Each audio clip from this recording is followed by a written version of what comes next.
الحمد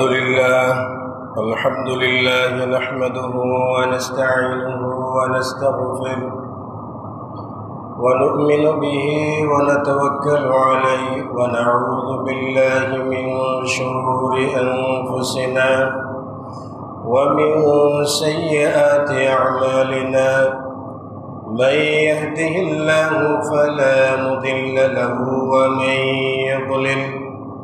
ومن يضلل فلا هادي له.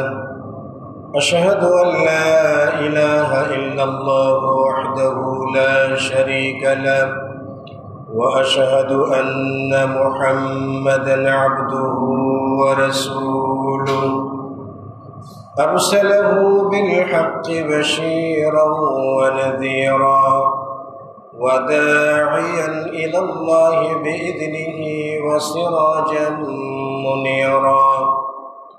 أما بعد فقد قال الله سبحانه وتعالى: فأما من أوتي كتابه بيمينه فسوف يحاسب حسابا يسيرا. وقال الله تعالى في موضع آخر: فمن يعمل مثقال ذرة خيرا يره ومن يعمل مثقال ذرة شرا يره. جاء أعرابي إلى النبي صلى الله عليه وسلم فقال: يا رسول الله صلى الله عليه وسلم أخبرني عن الإسلام. قال رسول الله صلى الله عليه وسلم: تقيم الصلاة الخمسة. وقال: هل علي غيرها يا رسول الله صلى الله عليه وسلم؟ قال: لا إلا أن تتبعا. আলহামদুলিল্লাহ, যাবতীয় প্রশংসা ও তারিফ আল্লাহ রাব্বুল আলামিনের জন্য নিবেদিত। আলহামদুলিল্লাহ, দরুদ ও শান্তির ধারা বর্ষিত হোক নবী মুহাম্মদুর রাসূলুল্লাহ সাল্লাল্লাহু আলাইহি ওয়াসাল্লামের প্রতি। সম্মানিত উপস্থিতি, আজকের খুতবার শুরুতেই সূরাতুল কারিয়া থেকে দুটি আয়াতে কারিমা তেলাওয়াত করেছি এবং রাসূল সাল্লাল্লাহু আলাইহি ওয়াসাল্লামের সুন্নাহ থেকে একটি হাদিসের অংশ বিশেষ তেলাওয়াত করেছি। এই দুটোর উপর আজকের সংক্ষিপ্ত খুতবা শেষ করার চেষ্টা করব ইনশাআল্লাহ তাআলা। আজকের খুতবার বিষয়বস্তু হলো নফল সালাত। নফল সালাত আমাদের সফলতার জন্য অত্যন্ত গুরুত্বপূর্ণ বিষয়।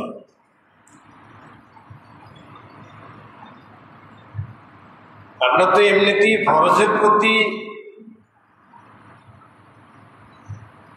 গুরুত্বশীল না। যারা আবার ফরজের প্রতি গুরুত্বশীল তাদের অনেকেই আবার নফল ইবাদতের প্রতি গুরুত্বশীল না। আবার যারা নফল ইবাদতের প্রতি গুরুত্বশীল রয়েছেন তারা আবার নফল বলতে বাড়াবাড়ি করে ফেলে। আমাদের দেশে ফরজ, তারপরে কি বলে সুন্নাত, তারপরে নফল, সুন্নাতে মক্কাদা, সুন্নাতে গায়র মক্কাদা, মক্কাদা পালন করলে না পালন করলে গুনাহ হবে, গায়র মক্কাদা পালন না করলে গুনাহ হবে না, করলে সওয়াব হবে। এই ধরনের বিভিন্ন পরিভাষা আমরা নিজেদের জন্য প্রস্তুত করে ফেলেছি। কিয়ামতের দিন যখন মানুষের ফরজ ইবাদতগুলোর অপরিপূর্ণতা লক্ষ্য করা যাবে, তখন আল্লাহ রাব্বুল আলামিন ফরজ ইবাদতের ক্ষতিপূরণ স্বরূপ নফল ইবাদত তালাশ করবেন। যদি নফল ইবাদত পাওয়া যায় তাহলে ফরজ ইবাদতের যে কমতি আছে এটা আল্লাহ তাআলা পূর্ণ করে দেবেন নফল ইবাদতের মাধ্যমে। সেই জন্য নফল ইবাদত অত্যন্ত গুরুত্বপূর্ণ একটা বিষয়। নফল মানে কি? নফল যেটা নফলি, এটা আরবিতে এটাকে তাতাব্বুর বলা হয়, মানে ফরজের উপরে অতিরিক্ত যা সেটাকেই নফল বলে।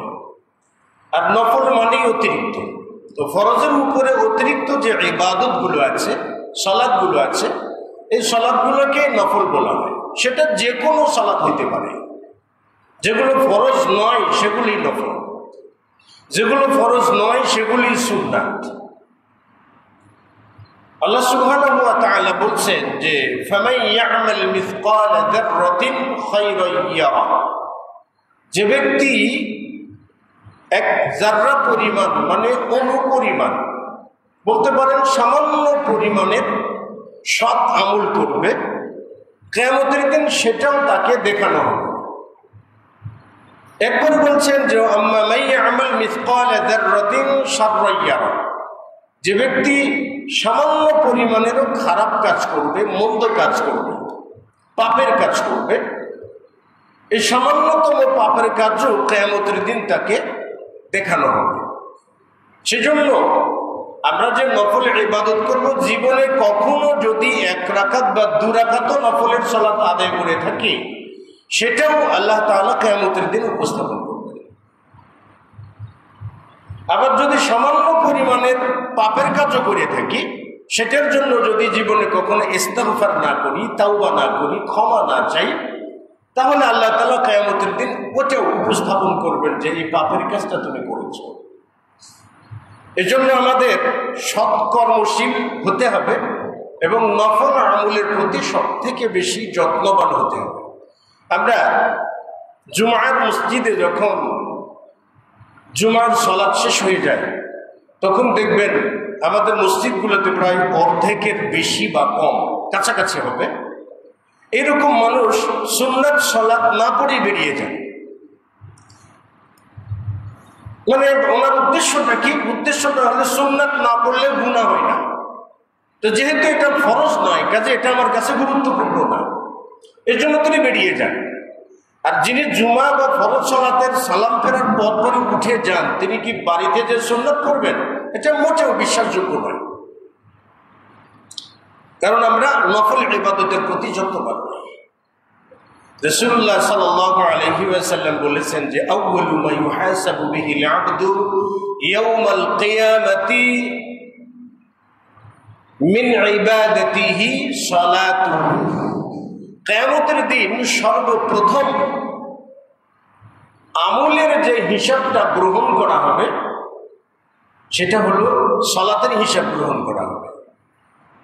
সর্বপ্রথম যে হিসাবটা আল্লাহ তাআলা গ্রহণ করবেন আমলের ক্ষেত্রে, সেটা হলো সালাত। রাসূল সাল্লাল্লাহু আলাইহি ওয়াসাল্লাম বলছেন যে ফাইন সালুহাত ফাকাদ আফলাহা ওয়া নাজাহ, যদি তার ফরজ ইবাদতগুলো ঠিকঠাক থাকে, কোনো কমতি না থাকে, খুশুখুশুর অভাব না থাকে, ওয়াক্তের ক্ষেত্রে বিলম্বতা না থাকে, এক কথায় ফরজ সালাতে যদি কোনো ধরনের কোনো ত্রুটি বিচ্যুতি না থাকে, তাহলে সে ব্যক্তি কিয়ামতের দিন সফলতা লাভ করবে, মানে জান্নাত লাভ করবে।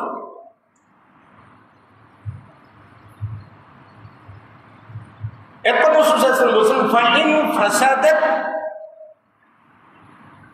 যদি তার ফরজ ইবাদতগুলো বিপর্যস্ত হয়, হয়তোবা ফরজ ইবাদত করেই নাই, অথবা করলেও মনোযোগ দিয়ে করে নাই, মসজিদে এসেছে বের হয়ে যাওয়ার জন্য মনটা ছটফট করেছে, এরকম যদি ইবাদত হয়ে থাকে, তাহলে ফাকাদ খাবা ওয়া খাসিরা, সে ব্যক্তি কিয়ামতের দিন ধ্বংস হবে। এরপরে হচ্ছে রাসূল সাল্লাল্লাহু আলাইহি ওয়াসাল্লাম বলছেন যে ফাইন ইনতাকাসা ফি ফারিদাতিহি শাইউন, যদি তার ফরজ সালাতে কোনো কিছু কমতি থাকে, অসম্পূর্ণ থাকে, ফরজ সালাতের জন্য মসজিদে এসেছে, রুকু সিজদা ঠিক মতো করেনি, ফরজ সালাতে মসজিদে এসেছে, মনোযোগটা আল্লাহর দিকে করতে পারে নাই, অথবা ফরজ ইবাদত করেছে কিন্তু ইবাদতে ইহসান করতে পারে নাই, অথবা ইবাদত করেছে ইবাদতের বিধিনিষেধগুলো মানতে পারে নাই, অথবা ইবাদত করে মসজিদের বাইরে গেছে, হালাল হারাম ইবাদতের যে হুকুম আহকাম আছে সেগুলো পালন করতে পারে নাই, যে কোনো কারণে যদি ফরজ ইবাদতগুলো কমতি থাকে, قال الله تبارك وتعالى انظروا لعبدي هل له من تتبع, তোমরা লক্ষ্য করে দেখো তো আমার বান্দার কি কোনো নফল ইবাদত আছে। সালাতের অতিরিক্ত নফল কোনো ইবাদত, তাহাজ্জুদ পড়েছে কিনা, দৈনিক 12 রাকাত সুন্নাত পড়েছে কিনা, সালাতুল জুহা পড়েছে কিনা, সালাতুল বেতর পড়েছে কিনা, এরকম কোনো ইবাদত তার আছে কিনা। যদি পাওয়া যায় যে বান্দার নফল ইবাদত আছে, তাহলে এই নফল ইবাদত দিয়ে ফায়ুকাম্মিলু মাত্তাকাসা মিন ফারিজাতিহি শাইউন, ফরজ ইবাদতের যে অপূর্ণতা আছে, অসম্পূর্ণতা আছে, এটাকে নফল ইবাদত দিয়ে পূর্ণ করে দেওয়া হবে, পূর্ণ করে দিয়ে তাকে জান্নাতে নিয়ে যাওয়া হবে।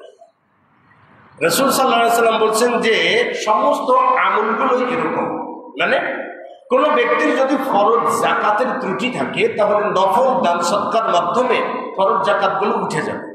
সিয়াম, ফরজ সিয়ামের যদি ত্রুটি থাকে, তাহলে নফল সিয়াম পালন করার মাধ্যমে আল্লাহ তাআলা তার এই ত্রুটির বিচ্যুতিগুলো তুলে দেবেন।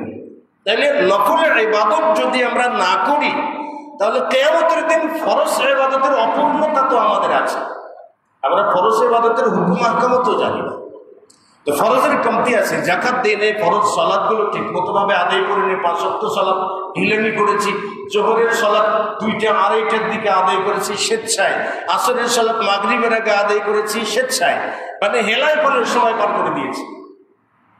আবার যেভাবে হুকুম আহকাম মেনে পালন করা উচিত সেভাবে করি নাই, তো ফরজের ইবাদতের ত্রুটি আমাদের আছে। সেই ত্রুটিকে ঢাকার জন্য নফল ইবাদত করাটা অত্যন্ত জরুরি, নফল সালাত আদায় করাটা খুবই প্রয়োজন। নফল ইবাদত 4 প্রকার, নফল সালাত 4 প্রকার। মনে রাখবেন, নফল সালাত হইল 4 প্রকার। একটা হলো সুনানুর রাওয়াতিব, যেটা ধারাবাহিক নিয়মিত সুন্নাত। সুনানুর রাওয়াতিব মুআক্কাদা, ধারাবাহিক সুন্নাত যেটা অত্যন্ত গুরুত্বপূর্ণ, বিশেষ করে সবথেকে বেশি গুরুত্ব আরোপ করেছেন। দ্বিতীয়ত হলো সুনানুর রাওয়াতিব গায়রুল মুআক্কাদা, মানে ধারাবাহিক সুন্নাত কিন্তু রাসূল সাল্লাল্লাহু আলাইহি ওয়াসাল্লাম অতটা গুরুত্ব আরোপ করেন নাই, গুরুত্ব আরোপ করে তারপর ঐচ্ছিকতা দান করেছেন, এটা একটা। আর দ্বিতীয়ত হলো গায়রুর রাওয়াতিব মুআক্কাদা, যে সুন্নাতগুলো ধারাবাহিক নয় কিন্তু আল্লাহ রাসূল সাল্লাল্লাহু আলাইহি ওয়াসাল্লাম গুরুত্ব আরোপ করেছেন। আরেকটা হলো সুনানু জাতিল আসবাব, বিভিন্ন কারণে যে সুন্নাতগুলো আদায় করা হয়ে থাকে বা যে নফল সালাতগুলো আদায় করা হয়। প্রথমে আসুন সুনানুর রাওয়াতিব। মুহাম্মদ রাসূলুল্লাহ সাল্লাল্লাহু আলাইহি ওয়াসাল্লাম সুনানুর রাওয়াতিবের মানে ধারাবাহিক, যেটা রাত এবং দিনে যে সুন্নাতগুলো পালন করতে হয়। যেমন আমরা জুমার সালাতে এসে জুমার সালাতের আগে, জুমার সালাতের পরে, জোহর সালাতের আগে, জোহর সালাতের পরে যে সুন্নাতগুলো আছে দৈনন্দিন জীবনে পড়তে হয়, এই সুন্নাতগুলোকে বলা হয় সুনানুর রাওয়াতিব। আব্দুল্লাহ বিন উমর রাদিয়াল্লাহু তাআলা আনহুমা থেকে বর্ণিত, তিনি বর্ণনা করেছেন যে হাফিজতু মিন রাসূলিল্লাহি সাল্লাল্লাহু আলাইহি ওয়াসাল্লাম, আমি নবী সাল্লাল্লাহু আলাইহি ওয়াসাল্লামের কাছ থেকে 12 রাকাত সুন্নাত মুখস্থ করেছি। কত রাকাত? 12 রাকাত সুন্নাত মুখস্থ করেছি। ফিল ইয়াউমি ওয়াল লাইলাতি, রাত এবং দিনে 12 রাকাত সুন্নাত আমি জব্দ করেছি, মুখস্থ করেছি, নিজের ভিতরে সংরক্ষণ করেছি।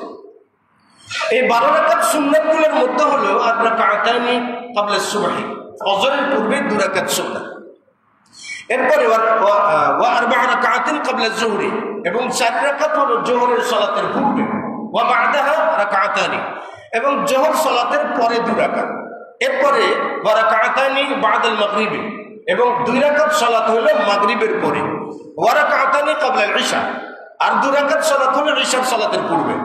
আব্দুল্লাহ বিন উমর রাদিয়াল্লাহু তাআলা বলছেন যে আমি এই 12 রাকাত সুন্নাত মুহাম্মদ রাসূলুল্লাহ সাল্লাল্লাহু আলাইহি ওয়াসাল্লামের থেকে আমি জব্দ করেছি, সংরক্ষণ করেছি আমি। তাহলে রাসূল সাল্লাল্লাহু আলাইহি ওয়াসাল্লামের সাহাবায়ে কেরামগণ প্রতিদিন এবং রাতে এই 12 রাকাত সুন্নাতের উপরে চর্চা করতেন, আমল করতেন।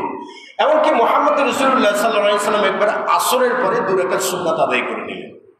আয়েশা রাদিয়াল্লাহু তাআলা আনহা বলেন যে আমি জিজ্ঞেস করলাম যে ইয়া রাসূলুল্লাহ সাল্লাল্লাহু আলাইহি ওয়াসাল্লাম, এই 2 রাকাত সুন্নাত আপনি কিসের সালাত আদায় করলেন?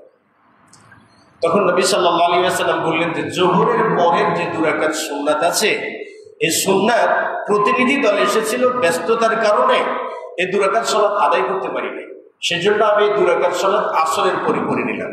তার মানে দৈনিক যে রাত দিনের যে 12 রাকাত সুন্নাত, এই 12 রাকাত সুন্নাত যদি কখনো ছুটে যেত তাহলে মুহাম্মদ রাসূলুল্লাহ সাল্লাল্লাহু আলাইহি ওয়াসাল্লাম পরবর্তীতে সেটা আদায় করে নিতেন। এমনকি ফজরের ফরজ সালাতের পরে এক ব্যক্তি দাঁড়িয়ে তিনি সালাত আদায় করতেছিলেন। নবী সাল্লাল্লাহু আলাইহি ওয়াসাল্লাম সালাতের পরে তাকে জিজ্ঞেস করলেন যে তুমি কিসের সালাত আদায় করবা?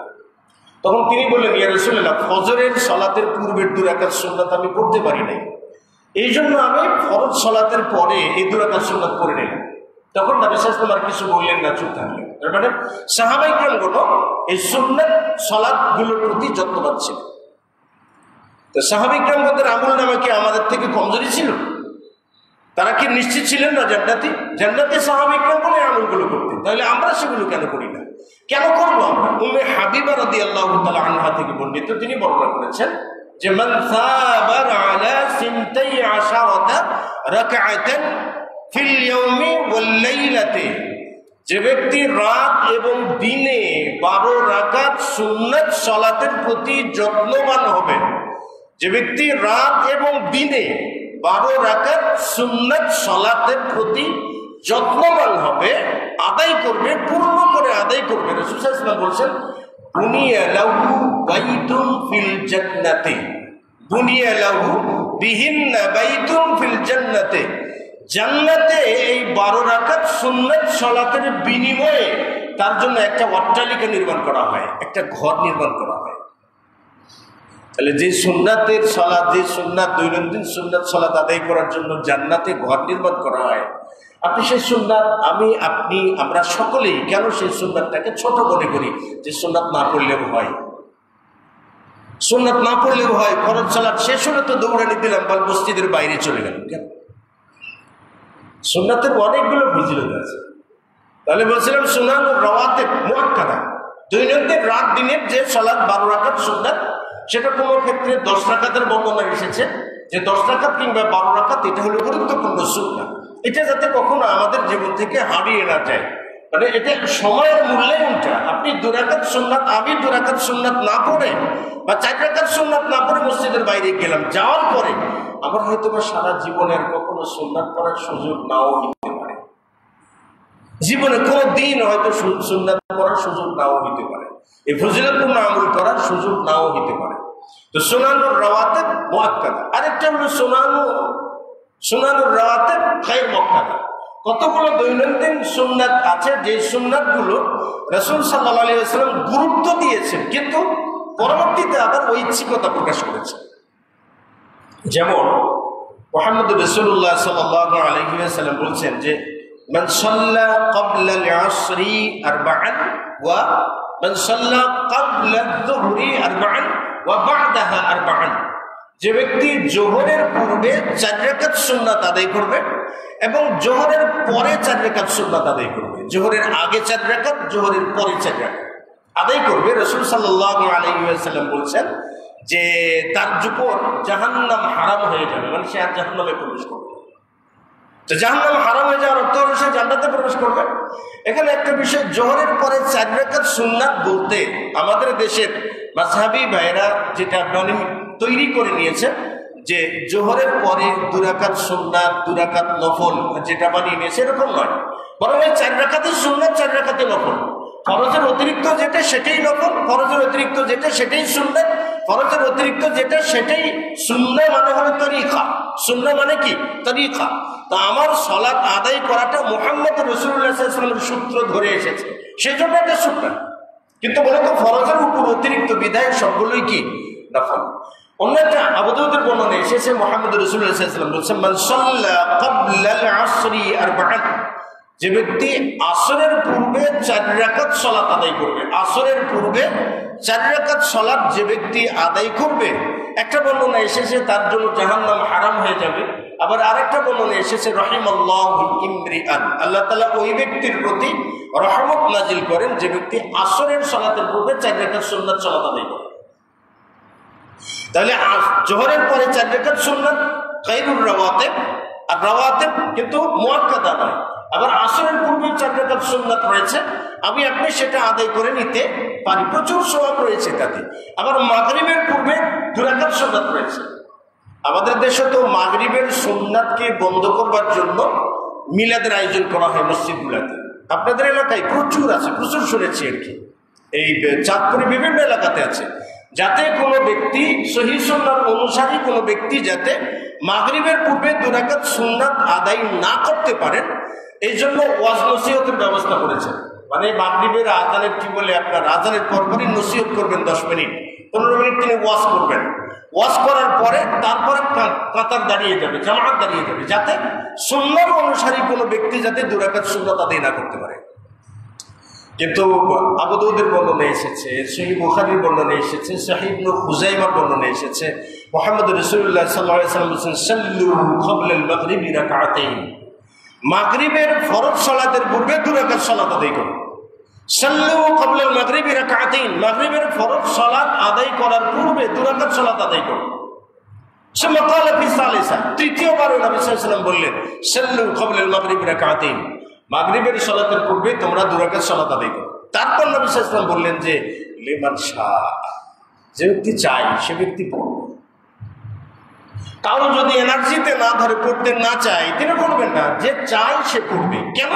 নবী সাল্লাল্লাহু আলাইহি ওয়াসাল্লাম ঐচ্ছিকতা 3 বার গুরুত্ব দিয়ে তারপরে ঐচ্ছিকতা বললেন কেন, ঐচ্ছিকতা দিলেন কেন? এর কারণটা হলো রাসূল সাল্লাল্লাহু আলাইহি ওয়াসাল্লাম বলেছেন, লিআল্লা ইয়াত্তাখিদান নাসু সুন্নাতান আই সুন্নাতার রাওয়াতিব, মানুষ যাতে মাগরিবের পূর্বে 2 রাকাত সুন্নাতকে প্রতিদিনের দৈনন্দিন আবশ্যকীয় সুন্নাত হিসেবে গ্রহণ না করে।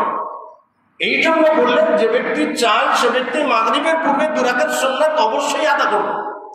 তাহলে মুহাম্মদ রাসূলুল্লাহ যেখানে আপনাকে মাগরিবের পূর্বে 2 রাকাত সুন্নাত আদায় করতে বলেছেন, আপনি সেখানে এই সুন্নাতকে প্রতিরোধ করবার জন্য ওয়াজ নসিহতের ব্যবস্থা করছেন। তাহলে আপনি কোন ধরনের মুফতি? আপনি কি পড়ে আলেম হয়েছেন বলুন তো? আপনি কোরআন সুন্নাহ পড়ে আলেম হয়েছেন, নাকি আপনি কোনো একটা মতাদর্শকে টিকিয়ে রাখবার জন্য ঠিকাদারির দায়িত্ব নিয়েছেন? ওয়াজ নসিহত করবেন, সুন্নাত পড়তে দেবেন না, ওই আয়াতটা পড়েন নাই? আল্লাহ তাআলা বলেছেন, ওয়া সাল্লামু মিম্মান মানা মাসাজিদাল্লাহি আন ইউযকারা ফীহা ইসমুহু, ওই ব্যক্তির থেকে জালেম বা অত্যাচারী আর কে হইতে পারে? ওর থেকে বড় অত্যাচারী আর কে হইতে পারে? যে ব্যক্তি আল্লাহর ঘর মসজিদে তার জিকির করা থেকে মানুষকে বাধা দিয়ে রাখে, জিকির করতে দেয় না। আল্লাহ রাসূল সুন্নাত করে দিলেন, আপনি সেই সুন্নাত সালাত পড়তে দেন না। ইয়া নবী সালাম আলাইকা বলে আপনি মিলাদ পড়েন, জিলাপি খাওয়ার ব্যবস্থা করেন, এত কিছু করতে পারেন শুধুমাত্র 2 রাকাত সুন্নাতকে প্রতিরোধ করবার জন্য। অথচ মাগরিবের পূর্বে 2 রাকাত সুন্নাত, সুনানুর রাওয়াতিব, গায়রুল মুআক্কাদা। তো আমাদের সুন্নাতের প্রতি যত্নবান হওয়া দরকার। তাহলে বললাম সুনানুর রাওয়াতিব মুআক্কাদা আর সুনানুর রাওয়াতিব গায়র মুআক্কাদা।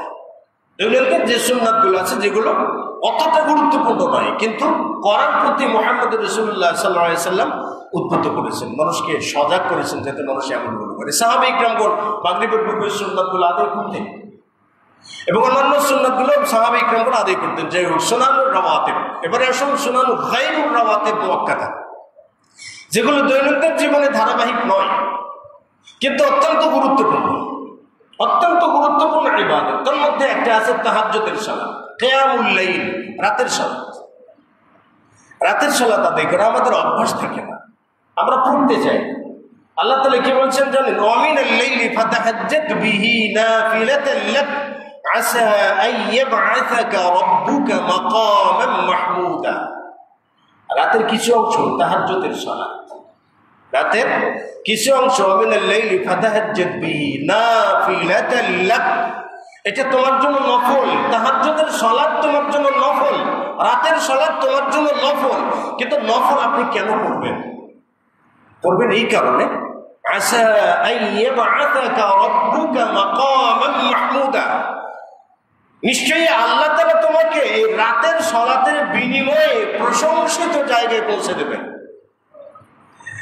আপনি দুনিয়াতে সমালোচিত হন, দুনিয়াতে রিজিক আপনার সংকুচিত হয়ে গেছে, ব্যবসা বাণিজ্যে কোথাও লাভ করতে পারছেন না, পরিবারের সবার কাছে আপনি নন্দিত হতে পারছেন না, উপযুক্ত জায়গায় আপনি যেতে পারছেন না, সম্মান পাচ্ছেন না, মর্যাদা পাচ্ছেন না, সামাজিক মর্যাদা পাচ্ছেন না, আপনি আখিরাতে হয়তো মর্যাদা পাবেন না। সব কিছুর মূলে আপনি যত বালা মুসিবত বিপদ আপদের ভিতরে আছেন, সব বিপদ আপদের কথা স্মরণ করে তাহাজ্জুদের সালাতে দাঁড়িয়ে যান, আল্লাহ তাআলার কাছে বলুন যে আল্লাহ বিপদে আছে, আল্লাহ কষ্টে আছে, আল্লাহ খেতে পারতেছি না, করতে পারতেছি না, পারিবারিক শান্তিতে নয় অশান্তিতে ভুগছি। আপনি তাহাজ্জুদের সালাতে দাঁড়ান। আল্লাহর যে ওয়াদা না, ওয়াবাহতু মাকামান মাহমুদা, আশা আইয়াবআসাকা রাব্বুকা মাকামান মাহমুদা, আল্লাহ তাআলা তোমাকে অবশ্যই কোথায় পাঠাবেন? প্রশংসিত জায়গায় পাঠাবেন। মানে আপনাকে নিম্ন স্তর থেকে নিয়ে এমন একটা জায়গায় দাঁড় করিয়ে দেবেন যেখানে দুনিয়া এবং আখিরাতে আপনার জন্য সম্মান বরাদ্দ থাকবে। নফল সালাত আমিনুল লাইলি ফাতাহাজ্জাদ, আল্লাহ তাআলা বলেন তাতাজাফা জুনুবুহুম আনিল মাদাজি'i ইয়াদউনা রাব্বাহুম খাওফান ওয়া তামআ। তাহাজ্জুদের সালাত দেখেন ফজিলত তো অনেক আছে। আপনি তাহাজ্জুদ কিছু কিছু ভাই আছেন, আমাদের অনেকেই আছেন যে সপ্তাহে হয়তো বা একদিনে তাহাজ্জুদের সালাত 8 রাকাত পড়ে ফেলি, আবার হয়তো বা 1 সপ্তাহ 2 সপ্তাহ আমার কোনো খোঁজখবর নেই, 1 মাসে পড়তে পারি না, একদিনে পড়ি, আবার কোনো হয়তো 1 দিন পড়ি 4 দিন পর পড়ি, হ্যাঁ এইরকম। কিন্তু এরকম নয়, আপনি যদি প্রতিদিন 2 রাকাত করেও পড়তে পারেন, তথাপি এটা যাতে কন্টিনিউ থাকে, প্রতিদিনের জন্য থাকে। তাহাজ্জুদের সালাত এরকম, আপনি সারাটা জীবনে 1 রাকাত সালাতও আপনি পড়েন নাই, তাহাজ্জুদের সালাত পড়েন না, 1টা রাকাতও পড়েন নাই, কোনো দিন পড়েন নাই, তাহাজ্জুদ সালাতের নিয়তি করেন নাই আপনি, কিন্তু আল্লাহ তাআলা আপনার আমলনামায় 1টা গুনাহ দিবেন না, 1টা পাপও হবে না। কিন্তু যখন আপনি আজকে পড়লেন তাহাজ্জুদের সালাত, 5 দিন পরে পড়বেন একবার, আবার 10 দিন পরে একবার পড়বেন, 24 দিন পরে একবার পড়বেন, এটা খেলাফুস সুন্নাহ, এটা সুন্নাহ পরিপন্থী, এটা সুন্নাহ পরিপন্থী। পড়লে আপনাকে প্রতিদিন পড়তে হবে, আর যদি না পড়েন তো সারা জীবনই পড়েন, কিন্তু ধরলে আপনাকে কমপক্ষে 2 রাকাত হলেও যাতে পড়া যায়, কারণ 2 রাকাত থেকে শুরু হয় তাহাজ্জুদের সালাত। কেন পড়বেন আপনি জানেন? রাসূল সাল্লাল্লাহু আলাইহি ওয়াসাল্লাম বলেছেন, মুসনাদ আহমদের বর্ণনায় এসেছে যে রাসূল সাল্লাল্লাহু আলাইহি ওয়াসাল্লাম বলেছেন, আবু হুরায়রা রাদিয়াল্লাহু তাআলা আনহু বলছেন যে আওসানি খালিলি, আমার বন্ধু রাসূল সাল্লাল্লাহু আলাইহি ওয়াসাল্লাম আমাকে নির্দেশ দিয়েছেন, ওসিয়ত করেছেন। কি ওসিয়ত করেছেন? যে আতিমুত তুআমা, হে আবু হুরায়রা আতিমুত তুআমা, তুমি মানুষকে খাদ্য খাওয়াও, অভাবের পেটে খাবার ঢুকাও, যার মুখে খাবার নেই তার মুখে খাবার তুলে দাও, আতিমুত তুআমা। এরপর রাসূল সাল্লাল্লাহু আলাইহি ওয়াসাল্লাম বললেন যে ওয়াসুম সালাসাতা আইয়ামিন মিন কুল্লি শাহরিন, প্রতিদিনে প্রতি মাসে 3 দিন করে সিয়াম পালন করে, যেটাকে সিয়ামে আইয়ামুল বীজ বলা হয়। তো প্রথম বলেন আতিমিত তুআম, খাদ্য খাওয়াও, দ্বিতীয়ত বলেন সুম সালাসাতা আইয়াম মিন কুল্লি শাহরিন, প্রতি মাসে 3 দিন করে সিয়াম পালন করো। এরপর রাসূল সাল্লাল্লাহু আলাইহি ওয়াসাল্লাম সাল্লি বিল লাইলি, রাত্রিতে জেগে জেগে তুমি সালাত আদায় করো, যখন মানুষ ঘুমন্ত থাকে, যখন মানুষ ঘুমিয়ে থাকে তখন তুমি সালাত আদায় করো। রাসূল সাল্লাল্লাহু আলাইহি ওয়াসাল্লাম বলছেন যে তাদখুলুল জান্নাতা সালিমান, তাহলে তুমি একেবারে শান্তির সাথে নিরাপদে জান্নাতে প্রবেশ করতে পারবে। তাহলে তাহাজ্জুদের সালাত ফজিলত অনেক। রাসূল সাল্লাল্লাহু আলাইহি ওয়াসাল্লাম বলছেন যে ইন্না ফিল জান্নাতি লা গুরফাতান, জান্নাতের ভিতরে একটা কক্ষ আছে, একটা কামরা আছে, একটা কক্ষ আছে, একটা কামরা আছে। এই যে মাঝে মাঝে 2-1 ভাই ঘুমাচ্ছেন, একটু একটু জাগিয়ে দেবেন, হ্যাঁ, মাঝে মাঝে 2-1 ভাই ঘুমাচ্ছেন, এটা বলতে পারেন যে ইবলিস হাজির হওয়া বা শয়তান কলকাঠি নাড়া, এগুলোরই অন্তর্ভুক্ত আর কি, হ্যাঁ। আচ্ছা, যাই হোক, যেটা বলতেছিলাম মুসনাদ আহমদের বর্ণনায় এসেছে, রাসূল সাল্লাল্লাহু আলাইহি ওয়াসাল্লাম বলেছেন ইন্না ফিল জান্নাতি লা গুরফাতান, জান্নাতের ভিতরে একটা কক্ষ আছে, একটা কামরা আছে, একটা কক্ষ বা একটা কামরা আছে, ইউরা যাহিরুহা মিন বাতিনিহা, যে জান্নাতের কক্ষের বাহির থেকে ভেতরের অংশ দেখা যায়, ওয়া বাতিনুহা মিন যাহিরিহা, আবার ভেতরের অংশ বাহির থেকে, বাহিরের অংশ ভেতর থেকে দেখা যায়। মানে এতটা স্বচ্ছ, এতটা পরিষ্কার জান্নাতের একটা ঘর। রাসূল সাল্লাল্লাহু আলাইহি ওয়াসাল্লাম আ'আদাহাল্লাহ, আল্লাহ সুবহানাহু ওয়া তাআলা এই ঘরটাকে প্রস্তুত করে রেখেছেন। মান আলানাল কালাম, যে ব্যক্তি মানুষের সঙ্গে সুন্দর করে কথা বলে, ঝগড়া করে না, রাগ করে না, সুন্দর করে মসৃণ ভাবে কথা বলে, সুন্দর করে কথা বলে, এরপরে প্রতি মাসে 3 দিন করে সিয়াম পালন করে, এরপরে রাত জেগে তাহাজ্জুদের সালাত আদায় করে যে ব্যক্তি, সে ব্যক্তির জন্য জান্নাতের এই ঘরটি। তাহলে তাহাজ্জুদের সালাত আদায় করলে আপনি প্রশংসিত জায়গায় যেমন যাইতে পারবেন, আপনার জীবনের যতগুলো বিপদ বালা মুসিবত আপদ আছে এই সবগুলোর মাধ্যমে আপনি মুক্তি পেতে পারেন। সালাতের মাধ্যমে মুক্তি পাওয়া যায়, সালাতের মাধ্যমেই মুক্তি পাওয়া যায়। এই জন্য তাহাজ্জুদের সালাত অত্যন্ত গুরুত্বপূর্ণ আমল, একটা অত্যন্ত গুরুত্বপূর্ণ আমল। এরপরে যেটা আছে আপনার এগুলোর ভিতরে রয়েছে সালাতুদ দুহা। সালাতুদ দুহা যেটা প্রতিদিন রাসূল সাল্লাল্লাহু আলাইহি ওয়াসাল্লাম আদায় করতেন। সালাতুদ দুহার ক্ষেত্রে বলা হয়েছে যে রাসূল সাল্লাল্লাহু আলাইহি ওয়াসাল্লাম বলছেন যে প্রত্যেকটা মানুষ সকাল করে আর তার প্রত্যেকটা হাড়ের যে জোড়াগুলো আছে প্রত্যেকটা জয়েন্টের উপরে সাদাকা থাকে, মানে প্রত্যেকটা জয়েন্টের জন্য তাকে সাদাকা দিতে হবে। রাসূল সাল্লাল্লাহু আলাইহি ওয়াসাল্লাম বলেছেন কুল্লু তাহলিলাতিন সাদাকা, প্রত্যেকবার লা ইলাহা ইল্লাল্লাহ বলা সাদাকা, কুল্লু তাকবীরাতিন সাদাকা, প্রত্যেকবার আল্লাহু আকবার বলা সাদাকা, কুল্লু তাহমিদাতিন সাদাকা, প্রত্যেকবার আলহামদুলিল্লাহ বলা সাদাকা, কুল্লু তাসবিহাতিন সাদাকা, প্রত্যেকবার সুবহানাল্লাহ বলা সাদাকা। এভাবে বলতেই থাকলেন নবী সাল্লাল্লাহু আলাইহি ওয়াসাল্লাম। বলতে বলতে রাসূল সাল্লাল্লাহু আলাইহি ওয়াসাল্লাম এক পর্যায়ে যে বললেন যে এই যে প্রত্যেকবার আল্লাহু আকবার আলহামদুলিল্লাহ সুবহানাল্লাহ আস্তাগফিরুল্লাহ প্রত্যেকটা যে সাদাকা, এই সব কিছুর বিনিময়ে কোনো ব্যক্তি যদি সালাতুজ যুহা 2 রাকাত সালাত আদায় করে নেয় তাহলে সবগুলোর তরফ থেকে এই 2 রাকাত সালাতই যথেষ্ট হয়ে যায়। তাহলে 2 রাকাত সালাত সালাতুদ দুহা। আমাদের দেশে সালাতুজ যুহা, সালাতুল আওয়াবিন, এরপরে সালাতুল ইশরাক আলাদা আলাদা ভাগ বাটোয়ারা করা হয়েছে, আলাদা আলাদা ভাগ বাটোয়ারা করা হয়েছে। সালাতুল আওয়াবিন নামে আলাদা কোনো সালাত নেই। সালাতুদ দুহা, সালাতুল আওয়াবিন, সালাতুল ইশরাক সবগুলো একই সালাত, কোনো তফাৎ নেই। তবে এই সালাতুদ দুহার 3টা ওয়াক্ত আছে, 3টা সময়ে পড়া যায়। সালাতটা কি 3টা সময়ে পড়া যায়। যেমন সূর্য উদিত হওয়ার পরপরই যখন সূর্য আলো ছড়ায়, মুহাম্মদ রাসূলুল্লাহ সাল্লাল্লাহু আলাইহি ওয়াসাল্লাম প্রতিদিন ফজরের সালাত আদায় করে মসজিদে বসে থাকতেন। তো বসে থেকে যখন সূর্য উদিত হতো তখন 2 রাকাত সালাত আদায় করে চলে যেতেন। এটাকে বলা হয় সালাতুল ইশরাক। ইশরাক কেন বলা হয়? শারকুন মানে হলো পূর্ব, শারকুন মানে পূর্ব। তো পূর্ব দিগন্ত সূর্য উদিত হওয়ার সাথে সাথে যে 2 রাকাত সালাত আদায় করা হয় সেই জন্য এটাকে বলে সালাতুল ইশরাক। এটা হলো আউয়ালুল ওয়াক্তে, সালাতুজ যুহার প্রথম ওয়াক্ত। তো যখন সালাতুদ দুহা আপনি প্রথম ওয়াক্তে পড়বেন তখন এটাকে সালাতুল ইশরাক বলে।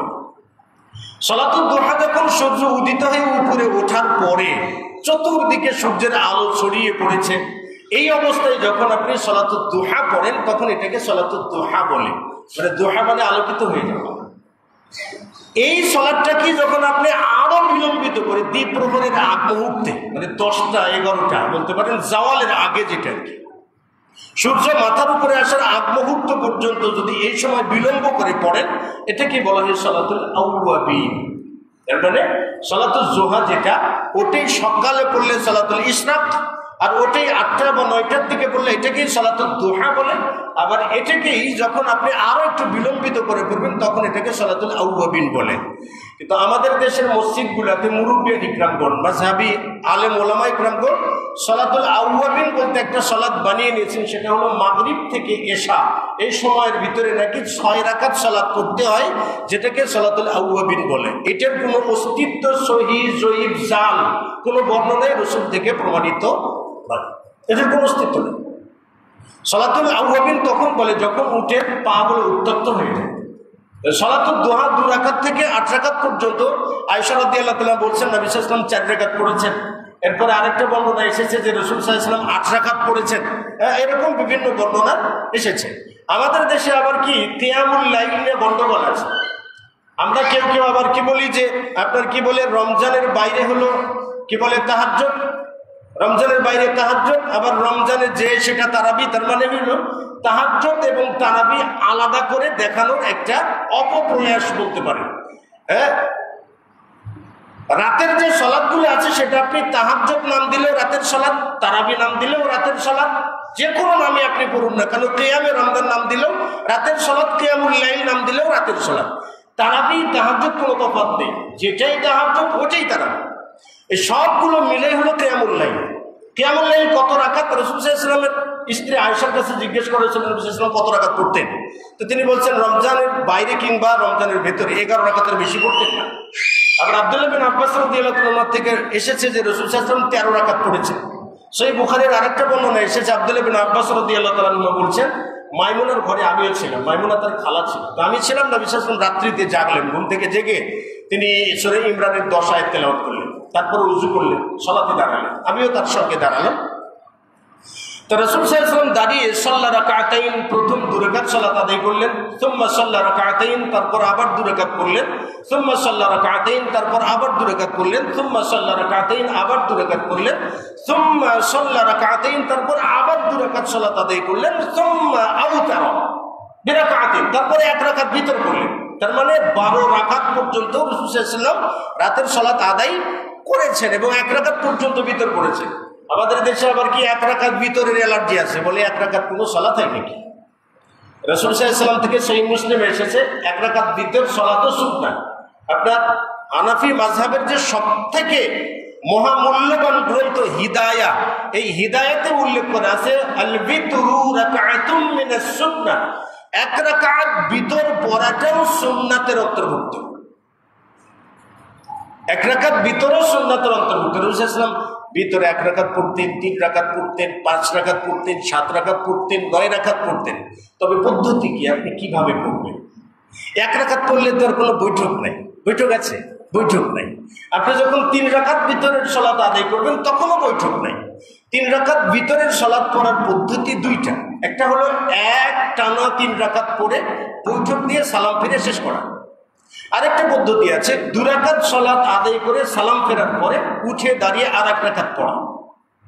এটা 3 রাকাত ভিতরের এই পদ্ধতি। 5 রাকাত যদি কেউ ভেতর করে তাহলে 5 রাকাত সালাত একটানা পড়া, 5 রাকাত পঞ্চম রাকাতে যে তাশাহুদ আর অন্যান্য যে দোয়াগুলো আছে পড়ে সালাম ফেরা।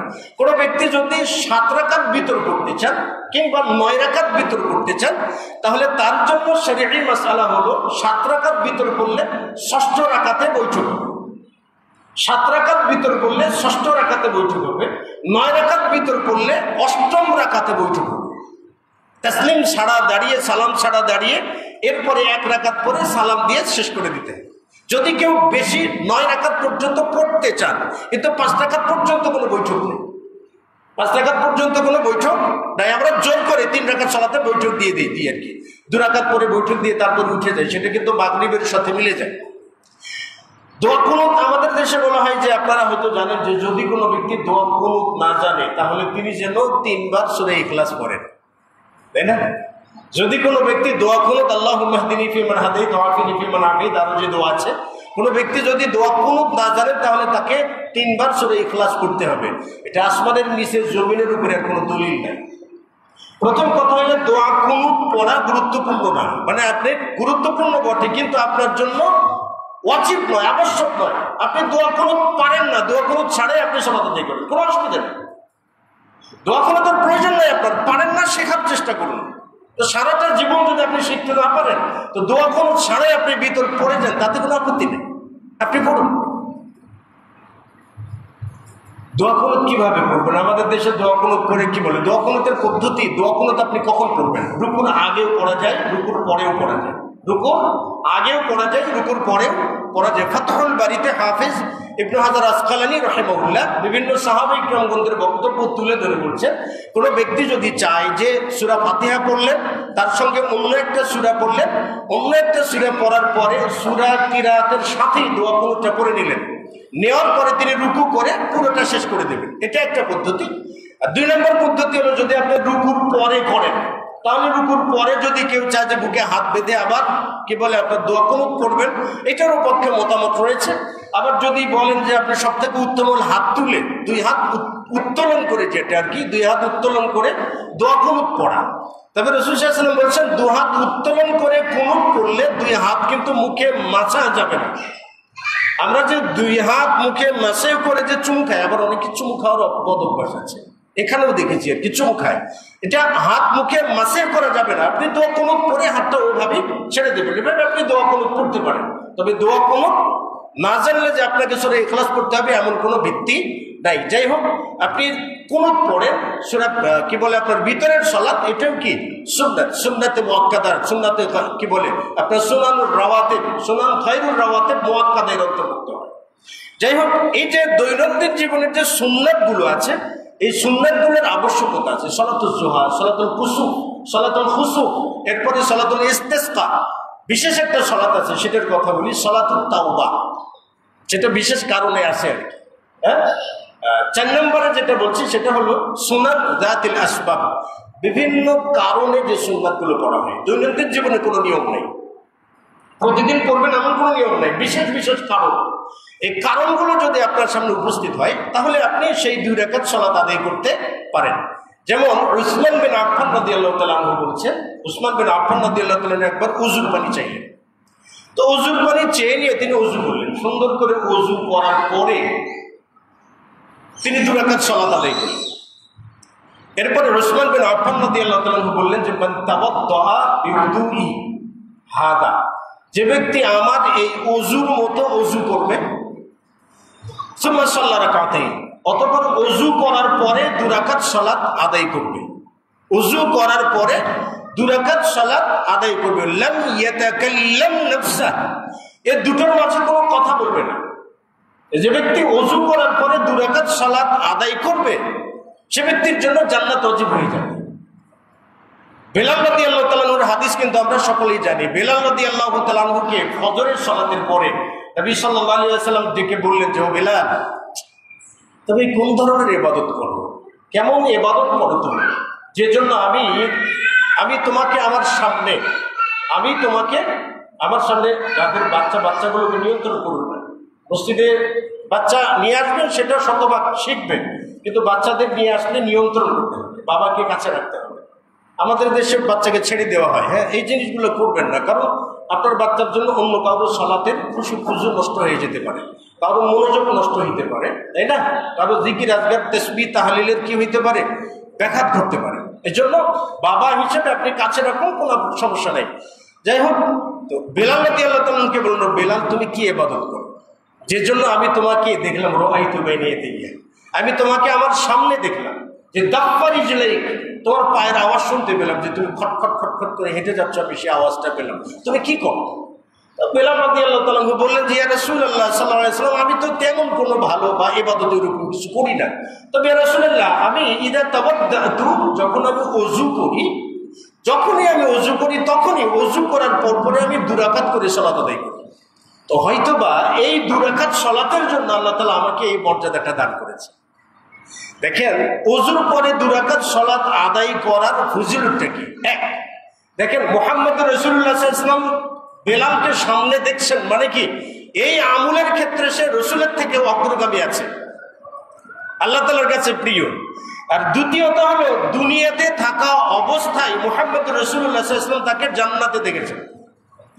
3 নম্বর ফজিলত হলো, সে ব্যক্তি জান্নাতের একটা নিশ্চয়তা, গ্যারান্টি পেয়েছে মুহাম্মদ রাসূলুল্লাহ স্বপ্নযোগের মাধ্যমে, কারণ আল্লাহ তাআলা তাকে কি দেখিয়েছেন।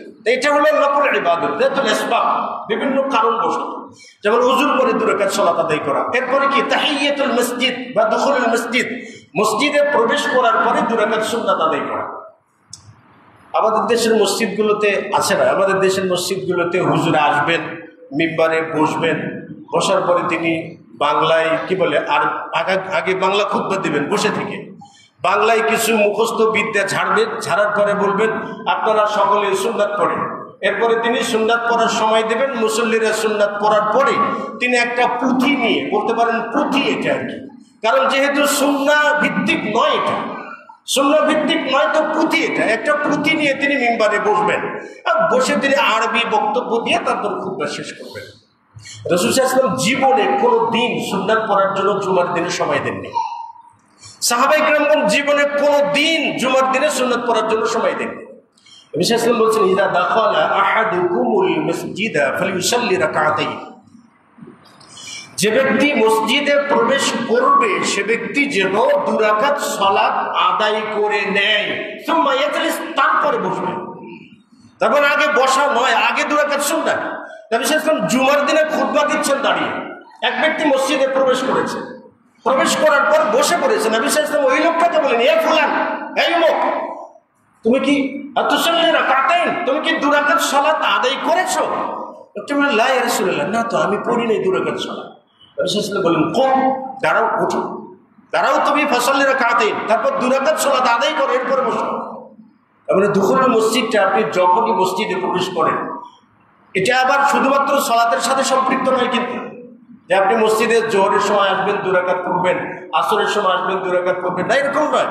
ধরেন আপনি 10টার দিকে মসজিদে প্রবেশ করছেন কোনো কাজের জন্য, অথবা সন্ধ্যার আগে মসজিদে প্রবেশ করেছেন যে কোনো কাজের জন্য, যখনই আপনি মসজিদে প্রবেশ করবেন তখনই এই 2 রাকাত, এটা মসজিদের হক, এটা মসজিদের সম্মান, তখনই 2 রাকাত সালাত আদায় করে নিতে হবে যখনই মসজিদে প্রবেশ করেন। তবে এখানে একটা মাসালা রয়েছে, সকল উলামায়ে কেরাম বলছেন যে আপনি যখন জোহরের আগে মসজিদে প্রবেশ করেন, আমরা যখন জোহরের আগে মসজিদে প্রবেশ করি, অনেকেই কি করে আগে দুখুলুল মসজিদ 2 রাকাত ভাগ করে পড়ে নেই, তারপরে জোহরের সুন্নাত 4 রাকাত, তাই না, সেটা ভাগ করে পড়ে নেই, তাহলে হলো কত রাকাত? 6 রাকাত। এটার কোনো বিশুদ্ধ বর্ণনা নেই। কারণটা হলো নফল সালাতের একটার ভিতরে 2টার নিয়াত করা যায়। আপনি যখন মসজিদে প্রবেশ করলাম, আমি যখন মসজিদে প্রবেশ করলাম জোহরের সুন্নাতের জন্য দাঁড়িয়েছি, তাহলে জোহরের সুন্নাতের ভিতরে দুখুলুল মসজিদের নিয়াতটা করে নিলেই একটা সালাতের ভিতরে সব হয়ে যাবে। এটার জন্য আপনাকে আলাদা দুখুলুল মসজিদ 2 রাকাত আলাদা করে সুন্নাত পড়ার কোনো বর্ণনা রাসূল সাল্লাল্লাহু আলাইহি ওয়াসাল্লাম থেকে এবং সাহাবায়ে কেরামগণ থেকে বিশুদ্ধভাবে কি নয়, প্রমাণিত নয়। তাহলে একটা গেল দুখুলুল মসজিদ, মসজিদে প্রবেশ করার পর 2 রাকাত সালাত আদায় করে নিয়ে বসাটাই কি উত্তম, এবং এটাই সুন্নাত। মসজিদে এসে বসে পড়বেন, সুন্নাতের সময় দেওয়ার জন্য অপেক্ষা করা, এটা কোনো ক্রমেই শরীয়ত সম্মত নয়। আমরা সুন্নাত সালাতগুলোকে আবার বিদআত সালাত বানিয়ে ফেলেছি, মানে এটাকে আমরা বিদআত বানিয়ে নিয়েছি। যেই হোক, তো বলছিলাম বিভিন্ন কারণবশত যে সালাতগুলো আছে, আরেকটা সালাত আছে যেটা আমাদের মাঝে নাই, সেটা বলতে সালাতুত তাওবা। আমরা তো বারবার বলি যে হুজুর কেমনে তাওবা করি, হুজুরকে যা বলি না, বলে হুজুর কেমনে তাওবা করি, আমি একটু তাওবা করবো, হুজুর দোয়া করে দিন, হুজুর আপনার জন্য দোয়া করে দেবে, সমস্যা নেই। আপনি দোয়া করার বিনিময়ে 1000 টাকা কর করার নোট ভিতরে ধরে দেবেন, হুজুর তো খুশি হয়ে যাবে। 1500 টাকা হাতে ধরে দেবেন, খুশি হয়ে যাবে। 2000 টাকা দেবেন, খুশি হয়ে যাবে। জি না, তাওবার জন্য কাউকে 2 টাকাও দিতে হবে না। কেন জানেন? আল্লাহ রাব্বুল আলামিনের সঙ্গে আপনার সরাসরি যোগাযোগ। এটা তো এমন না যে আপনার কোনো ভায়া লাগবে, কোনো মাধ্যম লাগবে। হাদিসে কুদসিতে এসেছে, রাসূল সাল্লাল্লাহু আলাইহি ওয়াসাল্লাম বলছেন যে মান আযনাবা যামবান, যদি কোনো ব্যক্তি পাপ করে, পাপ করার পর যখন আল্লাহ তাআলার কাছে বলে যে রব্বি আযনাবতু, আল্লাহ পাপ করেছি, ফাগফিরলি, মাফ করে দাও, আল্লাহ সুবহানাহু ওয়া তাআলা তখন বান্দার ওই ছোট্ট কথার জবাবে বলে আলিম আব্দি, আর বান্দা কি জানে যে আন্দালাহু রাব্বান, তার একজন রব আছেন যিনি তার পাপগুলোকে ক্ষমা করে দেন, অথবা সেই পাপের জন্য শাস্তি দিতে পারেন। ও কি বিশ্বাস করে যে ওর একজন রব আছে? যেহেতু সে ব্যক্তি রব আছে বলে বিশ্বাস করে, সে রব মাফ করে দিতে পারেন এবং সেই রব তাকে শাস্তি দিতে পারেন। আল্লাহ তাআলা তখনই বলেন গফারতু লাহু, আমি তার সমস্ত পাপ মাফ করে দিলাম। আর কি চান? পাপ করছেন, তারপর হুজুরের কাছে কেন যায় টাকা দিয়ে ধর্ণা ধরতে হবে? কেন আমরা এত বোকা কেন বলেন? আবু দাউদের বর্ণনা এসেছে, রাসূল সাল্লাল্লাহু আলাইহি ওয়াসাল্লাম বলছেন যে কোনো ব্যক্তি যদি পাপ করে, ইযা আযনাবা রাজুল, কোনো ব্যক্তি যদি পাপ করে, তো পাপ করেছে, পাপ করার পরে কি করবে? সুম্মা তাওয়াদ্দা, অতঃপর ওযু করবে, ওয়া সাল্লা রাকাতাইনি, এবং 2 রাকাত সালাত আদায় করবে। 2 রাকাত সালাত আদায় করার পর আল্লাহর কাছে যে ক্ষমা চাইবে, যে পাপটা সে করেছে, ইল্লা গফারাহুল্লাহু তাআলা, আল্লাহ তাআলা যে পাপের জন্য ওই লোকটা 2 রাকাত সালাত আদায় করে আল্লাহর কাছে ক্ষমা চাইলো, ওই পাপটাই আল্লাহ তাআলা তাকে মাফ করে দেবেন, ক্ষমা করে দেবেন। এটা হলো কি আপনার সালাতুত তাওবা, তাওবার সালাত। এটা বলতে পারেন মৃত সুন্নাত, যেটা আমরা চর্চা করি না, যেটা মৃত সুন্নাত, যেটা আমরা কি করি না, চর্চা করি না। আরেকটা আছে কারণ বশত সালাত, সালাতুল ইস্তিখারা। ইস্তিখারার নাম শুনেছি আমরা, আমাদের 2-1 দিনী ভাইয়ের চর্চা আছে। আমরা যদি কি বলে বিপদে পড়ি, কোনো ডিসিশন নিতে না পারি, তখন আমরা পীর বাবার কাছে যাই, যা বলি বাবা আমি এটার ব্যাপারে সিদ্ধান্ত নিতে পারতেছি না, বাবা একটু বুঝ দেন। ইমাম সাহেব যদি আরো ওই ঘটনার হয়, তো তার কাছে যে বলি বাবা আমি ডিসিশন নিতে পারতেছি না, টেনশন, আর কিছু পারতেছি না, কি করব? এখন ওই বাবা কি করবেন জানেন? বলবে একটা বরবির পাতার উপরে ছাগলের প্রস্রাব দিয়ে একটা তাবিজ লিখে বলবে আপনি গলায় ঝুলিয়ে রাখবেন, আপনি বাড়িতে লটকিয়ে রাখবেন, তো অকল্যাণ দূর হয়ে যাবে। না, আপনার জীবনে অকল্যাণ যদি পেতে চান, তাহলে 2 রাকাত সালাত আদায় করুন। 2 রাকাত সালাত আদায় করুন। 2 রাকাত সালাত আদায় করে একটা দোয়া আছে, আল্লাহুম্মা ইন্নী আস্তাগফিরুকা বিইলমিকা ওয়া আস্তাকদিরুকা বিকুদরাতিকা ওয়া আসআলুকা মিন ফাদলিকাল আযীম। ফাইন্নাকা তাকদির ওয়ালা আকদির, এই দোয়াটা আছে, দোয়াটা দুটো জায়গাতে আপনার কি বলে, আপনাদের এখানে তো ওলামা ইকরাম কোনো আছে না, মাদ্রাসা আছে, পরামর্শ নেবেন সেই জায়গায় কি বাক্যটা বসাবেন। মানে আপনি ধরেন যে বিয়ে করবেন একটা জায়গায়, একটা মেয়েকে আপনি বিয়ে করবেন, দারুণ পছন্দ হয়েছে, কিন্তু সেটা আপনার জীবনের জন্য ভালো হবে, কল্যাণকর হবে নাকি অকল্যাণকর হবে, আপনার বাড়িটাকে জাহান্নাম বানাবে নাকি জান্নাতের টুকরা বানাবে, আপনি ডিসিশন নিতে পারতেছেন না তো, না? তাহলে আপনি ইস্তেখারা করুন, ওই দোয়াটা পড়ুন। এই দোয়াটা পড়লে আল্লাহ তাআলার তরফ থেকে যদি বিয়েটা আপনার জন্য কল্যাণকর হয়, তাহলে বিয়েটা সোজা হয়ে যাবে, কোনো প্রতিবন্ধকতা আসবে না। আর যদি দেখেন যে কল্যাণকর নয়, তাহলে একটার পর একটা প্রতিবন্ধকতা এসে এটা বন্ধ হয়ে যাবে। আপনি বাড়ি করবেন, এখান থেকে ওখানে বাড়ি করবেন, কল্যাণকর কিনা আপনি আল্লাহ তাআলার কাছে চান, আল্লাহুম্মা ইন্নী আস্তাগফিরুকা, হে আল্লাহ আমি তোমার কাছে কল্যাণ চাই। এটা সালাতুল ইস্তিখারা। তো বলতেছিলাম সুন্নাত, দৈনন্দিন জীবনের 12 রাকাত সুন্নাত, যেটার জন্য জান্নাতে অট্টালিকা নির্মাণ করা হয়। আবার দৈনন্দিন জীবনে মাগরিবের পূর্বের 2 রাকাত সুন্নাত, আসরের পূর্বের 4 রাকাত সুন্নাত পড়লে জান্নাত ওয়াজিব হয়ে যায়। আবার দৈনন্দিন জীবনের আপনার কি বলে, যেটা তাহাজ্জুদের সালাত যদি আপনি আদায় করেন, তাহলে জান্নাতে এমন একটা অট্টালিকা পাবেন যারা বাহির থেকে ভেতরে, ভেতর থেকে বাহির পর্যন্ত দেখা যায়। সালাতুত তাওবা আদায় করলে আল্লাহ তাআলা আপনার জীবনের সমস্ত গুনাহ মাফ করে দেবেন। তা আমরা নফল সালাতের প্রতি যত্নবান কেন হব? কারণটা কি? কারণটা হলো, দেখেন যে রবিআ বিন আসলাম, রবিআ বিন কাব আল আসলামী রাদিয়াল্লাহু তাআলা আনহু, তিনি বলছেন যে আমি একদিন রাসূল সাল্লাল্লাহু আলাইহি ওয়াসাল্লামের কাছে রাতযাপন করলাম।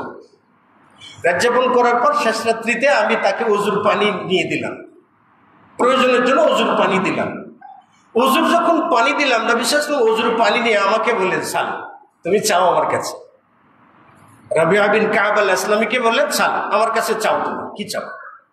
রবিআ বিন কাব আল আসলামী বলছেন যে ইয়া রাসূলুল্লাহ, মুরাফাকাতাকা ফিল জান্নাহ, আমি জান্নাতে আপনার কাছাকাছি থাকতে চাই। নবী সাল্লাল্লাহু আলাইহি ওয়াসাল্লাম গায়রা যালিক, এটা ছাড়া অন্য কিছু চাওয়ার আছে চাও। তখন ওই সাহাবী বলছে, লা ইয়া রাসূলুল্লাহ, এটা ছাড়া আর অন্য কিছু না, দেখা এটাই চাওয়ার আছে, আর অন্য কিছু চাওয়ার নেই। তখন নবী সাল্লাল্লাহু আলাইহি ওয়াসাল্লাম বললেন যে ঠিক আছে, তুমি যদি আমার সাথে জান্নাতেই থাকতে চাও, তাহলে ফাইন্নি আলা নাফসিকা বিকাতরাতিস সুজুদি, তাহলে বেশি বেশি সিজদা করার মাধ্যমে আমাকে একটু সাহায্য করো। তুমি বেশি বেশি সিজদা করবে, এটার অর্থ হলো তুমি বেশি বেশি নফল ইবাদত করবে। সুন্নাতি যে নফল ইবাদতগুলো আছে, এই নফল ইবাদতগুলো করবা, বিনিময়ে তুমি আমার সঙ্গে জান্নাত লাভ করতে পারবে, জান্নাতে একত্র থাকতে পারবে। আর কি চাই? আবু হুরায়রা বললেন, এসে রাসূল সাল্লাল্লাহু আলাইহি ওয়াসাল্লাম বলছেন যে আল্লাহ তাআলা বলেন, মান আ'াদা লি ওয়ালিয়ান ফাকাদ আযানতুহু বিল হারবি। হাদিসে কুদসি আল্লাহ সুবহানাহু ওয়া তাআলা বলছেন যে মা তাকাররাবা ইলাইয়া আবদি বিশাইইন আহাব্বু ইলাইয়া মিম্মা ইফতারাতু আলাইহি। বান্দার উপরে আমি যে আমলগুলো ফরজ করেছি, ফরজ আমল ব্যতীত অন্য এমন কোনো আমল নাই যেটা আমার কাছে অতি প্রিয়, অতি ভালোবাসা, আমার নৈকট্য লাভ করে এমন কোনো আমল নাই। তবে বান্দা সর্বদা নফল ইবাদতের মাধ্যমে আমার নৈকট্য লাভ করতে পারে। বান্দা যখন নফল ইবাদত করে, দৈনন্দিন জীবনের সুন্নাত যত নফল ইবাদত আছে, তখন আমি উহিব্বুহু, তখন আমি আমার বান্দাকে ভালোবাসি। নফল ইবাদত করলে আল্লাহ বলছেন যে আমি বান্দাকে ভালোবাসি। আল্লাহ বলছেন যে ফাইদা আহবাবতুহু, যখন আমি আমার বান্দাকে আমি ভালোবাসি, তখন কুনতু সামআহুল্লাযী ইয়াসমাউ বিহি, তখন আমি আমার বান্দার শ্রবণ শক্তি হয়ে যায় যা দিয়ে সে শোনে। ওয়া বাসারাহুল্লাযী ইউবসিরু বিহি, আমি তার দৃষ্টিশক্তি হয়ে যায় যা দিয়ে সে দেখে। ওয়া ইয়াদাহুল্লাযী ইয়াবতাশিতু বিহা, এবং আমি তার হাত হয়ে যায় যা দিয়ে সে ধরে। ওয়া রিজলাহুল্লাযী ইয়ামশি বিহা, এবং আমি তার পা হয়ে যাই সে যে পা দিয়ে সে চলে। আল্লাহ তাআলা চোখ হয়ে যান মানে এটার অর্থ আমার চোখের ভিতরে আল্লাহ ঢোকেন না। আল্লাহ হাত হয়ে যান মানে কি আল্লাহ তাআলা আমার হাতকে ধরে কাজ করান না। আল্লাহ পা হয়ে যান এর অর্থ এই নয় যে আল্লাহ তাআলা আমাকে পা দিয়ে চলান বা আমার পা দিয়ে চলেন, এমন না। বরং কি আল্লাহ তাআলা বান্দার শ্রবণ শক্তি হয়ে যান মানে আল্লাহ তাআলার পক্ষ থেকে এমন একটা শ্রবণ শক্তির নিয়ন্ত্রক আল্লাহ তাআলা তার উপরে প্রয়োগ করেন, যে নিয়ন্ত্রক আসার কারণে এই বান্দা তার শ্রবণ শক্তি দিয়ে কখনো যেটা শ্রবণ করার নাজায়েজ হারাম এমন কোনো কিছু শ্রবণ করাটা তার প্রতি আগ্রহ জন্মে না। আল্লাহ এর থেকে সুরক্ষা দান করে। যেটা দেখে হারাম সেটা তাকে দেখান না, যেটা ধরা হারাম সেটা তাকে ধরান না, যেখানে চলা হারাম সেখানে তাকে চলান না। তার মানে জীবনের কোনো ধরনের কোনো হারাম কাজ তাকে স্পর্শ করবে না। এটা নফল ইবাদতের ফজিলত। এজন্য আসলে না, সব থেকে বেশি আমরা নফল ইবাদতে মনোযোগ। মসজিদে আসি জুমার দিনে বা অন্যান্য ফরজ ইবাদতের দিনে, কেন আমরা সুন্নাত না করে চলে যাব? কেন আমরা রাতের সালাতের অভ্যাস না করব? কেন আমরা নফল ইবাদত করবো না? কেন আমরা নফল সিয়াম রাখবো না? কেন আমরা রাতের তাহাজ্জুদ কিয়ামুল লাইল আমরা আদায় করবো না? কেন? এর পিছনে অনেকগুলো ফজিলত রয়েছে, অনেকগুলো পাওনা রয়েছে আমাদের জন্য। আর কিয়ামতের দিন ফরজের যে অপূর্ণতা থাকবে সেটা পূর্ণ করবার জন্য আল্লাহ সুবহানাহু ওয়া তাআলা নিজে নফল ইবাদতকে ব্যবহার করবেন। সেই পূর্ণতাটাকে বলে দেন যে একটা জায়গায় যদি ফুটা থাকে, ধরে এখানেই মসজিদের কোনো জায়গায় যদি ফুটা থাকে, তাহলে আপনি ওই জায়গায় অন্য কোনো কিছু দিয়া তালি দিবেন, তো না? তালি যদি আপনি না দেন তাহলে ওই জায়গাতে ঝড় ও বাতাস প্রবেশ করবে, পানি প্রবেশ করবে, যে কোনো কিছু কিন্তু প্রবেশ করবে, কিন্তু ওই জায়গা দিয়ে এসে আপনার পুরো মসজিদটা নোংরা করে দিতে পারে। ওই রকম ফরজ সালাতের বা ফরজ ইবাদতের যে জায়গায় ফুটা আছে, যে জায়গায় ত্রুটি বিচ্যুতি আছে, নফল ইবাদতে আল্লাহ তাআলা ফুটাটা পূরণ করে দেবে। এটা আমাদের পাওনা। আল্লাহ রাব্বুল আলামিন আমাদের সকলকে নফল ইবাদতের প্রতি যত্নবান হওয়ার তৌফিক দান করুন। আল্লাহুম্মা আমিন।